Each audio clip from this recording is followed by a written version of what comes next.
Hello, this is the RPG Pundit, final boss in internet shitlords, and today I wanted to respond to an article that has been going around some of the SJW D&D circles. This is an article from the Jacobin magazine, which, in case you're not aware, claims to be the magazine of the working class, but it's really the magazine of leftist intellectualoids.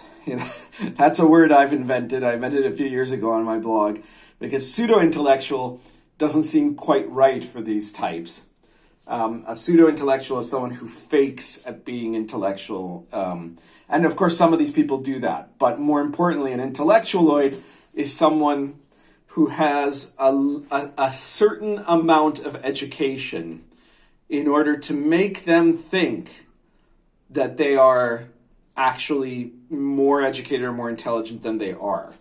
And so they're generally idiots. So the most dangerous thing, right? Like it's a little bit of education is way more dangerous than having none to speak of, because if you have none to speak of, then you know that, and you also can rely on things like common sense. And of course, you're much more dangerous than someone highly educated, because there could be people that are highly educated that are evil, people that are a little educated, and that applies to almost everyone who goes to almost any university today, and certainly to almost anyone who came out of public schools and went on to most programs in most liberal-leaning universities. They're going to be potentially evil or potentially not, but their ideas are so malformed and their range of experience and knowledge so limited, and their common sense stunted by the false belief that they have in their own level of education, that they'll be able to commit mistakes that no sensible person normally would. That's how you get communism, right? So the Jacobin magazine is a magazine for intellectualoids that promotes basically communism. And they've written an article, and you might be wondering what about gaming here? Well, they've written an article now, a guy named Leonard Pierce did, that is entitled "Dungeons and Dragons is a case study in how capitalism kills art." So the basic argument of this magazine is, well, it's obviously, you know it from the title, right? Capitalism is bad and it's made gaming bad. But to elaborate on that, it goes into some detail about kind of the origins of D&D. It's a very long-winded. The guy clearly really likes the smell of his own farts. He writes about the rise and fall of TSR, mostly cribbing from other stuff, right? You can see that. And he does acknowledge Peterson's book. But then he points out, right, that it was, his argument is that it was capitalist ambition that caused the harm in early TSR. It caused the breakup between Gygax and Arneson. And then it caused, of course, the bankruptcy of TSR and the in a section called "Evil Wins in the End," right? It talks about how it led to the Wizards TSR and then being purchased by Hasbro, an evil multinational corporation. Now, I'm going to point a few things out here, first of all. Multinational corporations are not proper capitalism, right? They're not correct free market capitalism. The idea of corporate personhood is a distortion of capitalism. And there's an enormous amount of criticism that you can make without being a communist of the entire structure of corporations and corporate capitalism and how it's generally a very bad idea. And, you can be anti-corporate and still be 100% free market capitalist because corporations essentially get special help that no one else gets. And that's not fair, right? And they get the opportunity of the lack of liability from corporate personhood. It's not proper, and it has allowed them also to become companies that have no one has any one personal skin in the game, right? Because you might have like the worst robber baron in the world as the head of some company, right? But he's still got a family, right? He's still got like flesh and blood children, or if he doesn't have children, he has nieces and nephews. If he doesn't have, he has sisters or brothers or parents or something, right? And he still comes from a place, and he's still going to be nostalgic about where he grew up or something like that. And he would kind of care if those children died or that place was destroyed, right? A corporate personhood is this imaginary entity that doesn't care about any of that. And a company is obliged to do whatever it needs to do. And so one of the first things it does is betray its home country, right? It becomes an enemy of the state and goes on to commit, usually some form of treason or another by aligning itself with whatever is the highest bidder on the international market. And for kind of internationalists like neoconservatives, that seems just great, right? Because they don't kind of realize that leads to a collapse of culture because they don't think culture matters. They just think economics do. But for normal people, that's a very bad thing. And it's obviously very bad for the working class because powerful multinational corporations can do things like invite in hordes of illegal immigrants by bribing politicians. And then those immigrants will work for nothing, which means that the working class people of a country will not be able to get the decent jobs that their parents were once able to get. So there's a very legitimate argument to be made in defense of the working class against corporations. I'll certainly grant that. And obviously, Hasbro is a piece of crap corporation, right? They're absolutely appalling. They've done horrific and terrible things. And, there's a lot of criticism you can do of them. So I'm not here to defend Hasbro, that's for sure, right? And so some of what the guy says is true, right? He points out I'm going to quote a little bit here. He says, Hasbro has made it another revenue-generating machine in their huge corporate portfolio, correct? The results have been predictable. D&D may be more popular than ever, but it's just another profit-making entity in a company flush with them, and the company will surely abandon the title the moment it starts to make a downturn. To be bought by some other company more interested in the value of the name than the worth of the game. Well, the guy's half right. And Hasbro probably wouldn't sell it. It'd probably just license it to someone else who wants to make some money off it. And it's undergone reworkings designed more to sell products than to improve the game. And then it talks about, there's all kinds of gimmicky stuff, special copies, gimmick items, thematic dice, spin-off products. Yeah, of course, the corporatization of D&D is a real thing, and you can make an argument as a gamer that it's a shitty thing, right? Because it's something that distracts from the essence of the game. Excuse me a moment. I've got to pour my affogato here.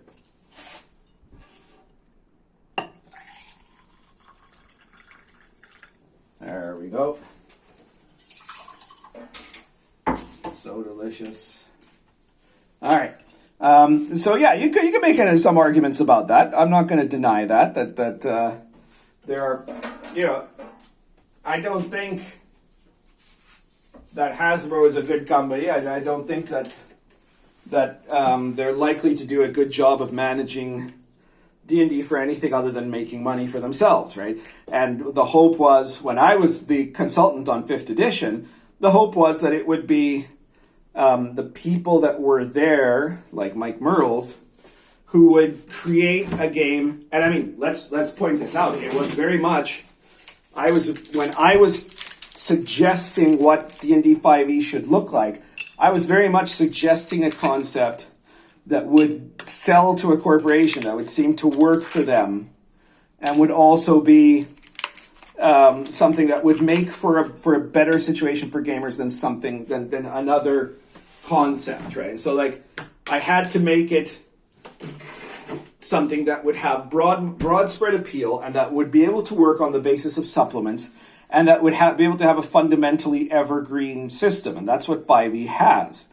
So it was, but it was also set up, 5th edition is certainly not the edition of D&D, the version of D&D that I would have made, right? If it had just been me making for myself, right? That would be something like The Invisible College or Lion and Dragon or Star Adventure, which are the games that I've actually made for myself, right?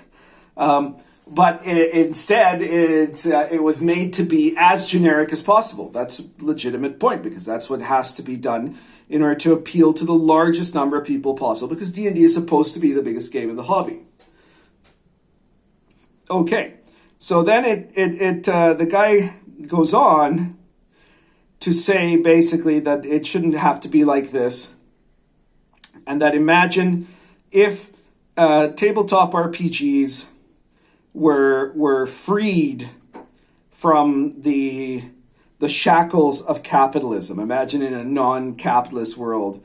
Okay, here I'm going to quote him. He says, "Without the market's demands and the accompanying dictates that stifle creativity in favor of profitability, tabletop RPGs could have been part of the public domain, with gamers free to build and expand on whatever areas they want, either their own ones or the ideas drawn from other sources. The games could have been like baseball, and so it would be, the idea is that if there wasn't capitalism, then a million flowers would bloom and everyone would just do their own thing, and this is actually pretty much absurd, right? Here's where he gets it completely wrong, because D&D exists because of capitalism. Right? If there hadn't been for capitalism, let's start with the fact that there hadn't been for capitalism, then D&D would have been a kind of funny little experiment that happened in Lake Geneva for a couple of months in 1974, and that would be it. No one would ever have heard of it ever again.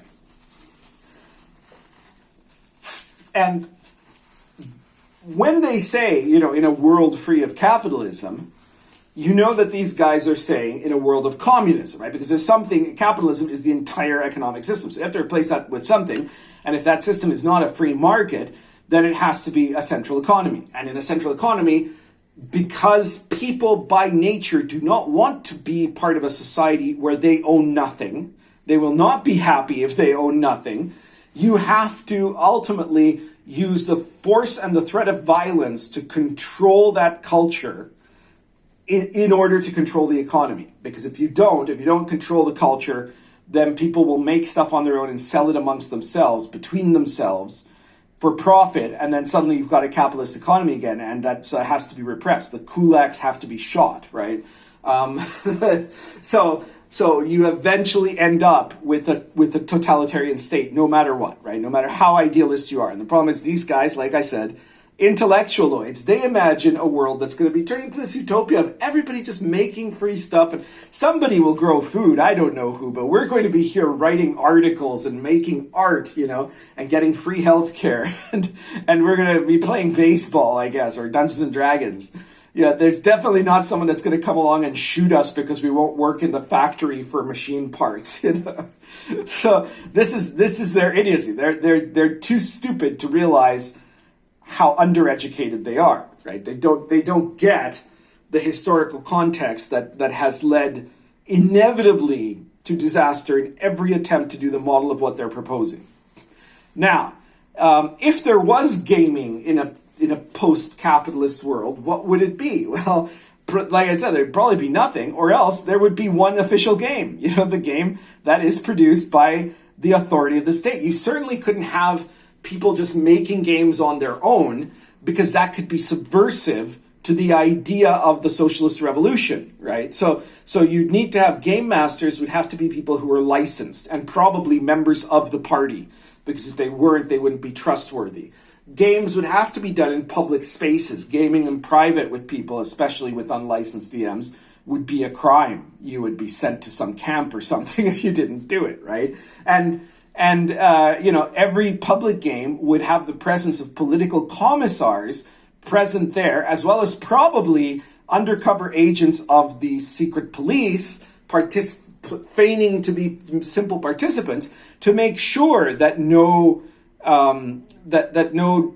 discourse was going on in the process of the game, or no message within the game that would be subversive to the government of the people, right? So that would be it. It would be the world in a post-capitalist or non-capitalist gaming hobby would be everybody being forced at the point of a gun to play Blue Rose forever. That would be it, right? Because you would have the commissar there watching for trigger warnings, and a trigger warning in this case would mean he would pull a trigger onto your head, right? Because that's how you roll in a society where there isn't a free fucking market, right? So this is the fundamental error of what these guys are proposing. Everything, all the diversity, all the incredible small press work that has happened, and medium and big press work, in fact, up till very recently, right? Everything that was, every company that has ever existed until Hasbro took over Wizards has been something that started with a group of people that had an idea for a game, they wanted to sell it, and so they made a company, they wrote the book, and it took off, right? And that's what's led to this richness and diversity of games. That's what has everybody making their own games. If there wasn't a market system by which to promote games, you would not have that diversity, because people would not be able to transmit their ideas in as effective a way. First of all, because unless you had certain. The official people would be, sure, the state-sponsored people, the people that will write what the state tells them to make, right, about how glorious the dear leader is, or something like that. We'd all be playing indoctrination role-playing games. But there would be no indie games. Those couldn't possibly be allowed. And even if they could be, there would be no market in which to promote them. So you would have, people would be just... Everybody, you might have, let's say somehow you had a semi-utopic socialism where they weren't going to shoot you for making your own game. Then everybody would have their own game, or, just the most, whatever was, the most available game, which would be the one that the state presented, the only option they would give you. And maybe they'd give you 2 or 3 options, but it would be what they wanted and in their format. And then you could maybe make some other thing, but you have no way to promote it. You'd have no way to deliver it. And the problem, again, with these idiots is they think that if there's, if the socialist revolution happens, if capitalism collapses, then you're going to be able to spend 100% of your time making RPGs. That's not true. You know who gets to spend 100% of their time making RPGs? Me, today, in a capitalist society. Why? Because I made some RPGs and people liked it, and now I'm being paid enough that I can make more RPGs. So I get to do that here. In the other world, all of you would be stuck having to go to work in industrial plants or coal mines or whatever it was that was necessary. It could be like producing microchips. Some of you would obviously be working as professional informants for the Stasi or whatever. And, everybody would have their part, dock workers, but you would be working brutal amounts of hours. And then after that, you'd have state-sponsored events that you'd have to attend. And, you would also then have some free time, but you wouldn't have time and effort to make something that would be able to be transmitted in wide enough scale. And if you were someone incredibly creative, let's say you made some game that could take off by pure word of mouth, then you'd better pray that you're acceptable to the authorities, right? Because otherwise you're going to get into trouble. And if you are acceptable to the authorities, suddenly it's their game, not yours. They're going to control what happens with it. You're going to get nothing for it, and you're still going to have to be working in the factory. So this is the nonsense. Is that the thing we live in spite of the abuses of corporations and the shittiness of Hasbro and the influence of SJWs and all of that stuff, we are lucky enough to live in the best possible model by which we can produce our games. Any of you listening could make a publishing company and you could make a game. You could write a game and then you could learn how to publish. Or if you became if you did it like I did and first became a successful blogger or YouTuber or something and got a name for yourself, and then you could even just write a game and not have to publish it yourself. You get someone else to publish it. And that is the model. That's why this is the only site. Communist China doesn't produce role-playing games. Communist Russia never produced role-playing games, right? No country that wasn't capitalist managed to produce a role-playing game. In fact, the hobby industry is one where generally you need to have a craft market and people that have a successfully prosperous society that only capitalism can produce, where they have enough time to engage in these activities, you know? Anyways, speaking of all that, if you want to support me, then please share this video, like this video, subscribe if you haven't subscribed, post this anywhere you think people find it interesting, and post it anywhere where you think people get pissed off about it too, while you're at it. And if you want to help encourage me to continue doing these videos, well, I mean, you could just throw money at me in my Patreon, right? Which ironically is something left-wing people really love to do, but you know, it's very, very capitalist actually to patronize an artist, because that's the epitome of capitalism. This isn't some kind of leftist solidarity thing. That's what, you know, all these Italian Renaissance painters, all those dukes and counts in Italy were doing that, right? They were paying them to make product because, you know, proto-capitalism, you know? So, yeah, if you want to support me, let's say you don't really need my books, or you've bought all my books, I've got a Patreon. It's in the link in the description below. But if you want something back for the money you give to support me, check out my games. Check out stuff like World of the Last Sun, which is a crazy gonzo gaming. Lots of incredibly interesting things you can cannibalize into your own game there. There's lots of random tables, items, and weird and wacky stuff. The Invisible College, modern occult conspiracy role-playing, OSR, of course. Big, fascinating game book full of stuff based on real world occultism. There's no actual magic. You're going to be making any magic from it, but it's got all the details of how the concepts work, and lots of stuff from real history and modern interpretations. Cults of Chaos, Dark Albion. This is probably one of my very favorite source books out of everything I've ever made. It's got everything you need to design in very short time, thanks to random tables, a sect or heresy or cult or coven or whatever of you know, chaos worshippers of different kinds, complete with their structure, resources, location, complications, adventure seeds, and all kinds of other stuff with lots of info, lots and lots of random tables, and it's super usable in any fantasy game, really, but obviously made for OSR and for Lion and Dragon. So be sure to check those or any of my other products out. If you don't have a lot of money, there's 106 issues of RPG Pundit Presents, and any one of those issues costs anywhere from 99 cents to $4.99, and you can look through the titles. There's all kinds of different subjects. You're going to find something interesting that you'll be able to use in your gaming, and that's what I like best, because I do believe in the capitalist system. That's everything for today. Currently smoking Lorenzetti Solitario Horn plus Argento Natural.